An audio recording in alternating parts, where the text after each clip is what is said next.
Kenyan furniture maker, Jared Omondi, now has to walk several miles to work every day. Public transport in Nairobi became unaffordable for Omondi after the government doubled the tax on petroleum products last June. Like millions of Kenyans, he's facing spiraling living costs caused by government measures to tame surging public debt. Kula kwa nyumba ni shida. It's been difficult having a good meal. You cannot afford to buy a ½ kilogram of meat. And if you have children, they have to eat kale the whole month. If you are to change, it can only be sardines. Higher taxes are hitting business too. A survey by the Federation of Kenyan Employers of its 4,500 organizations, which employ 1.2 million workers, found 40% had cut jobs in the past year.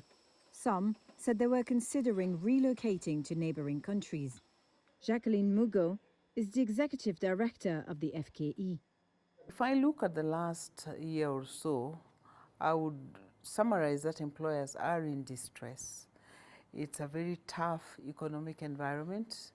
The business operating environment is fluid, it's unpredictable, and we see this reflected in various ways.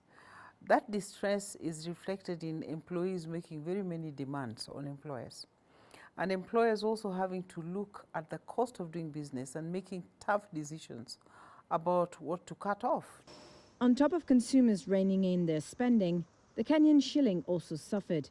Last year, it fell 20% against the dollar, and markets questioned whether a $2 billion Eurobond maturing this June could be repaid. This week provided much-needed fiscal breathing space for the government after it succeeded in swapping out of that bond.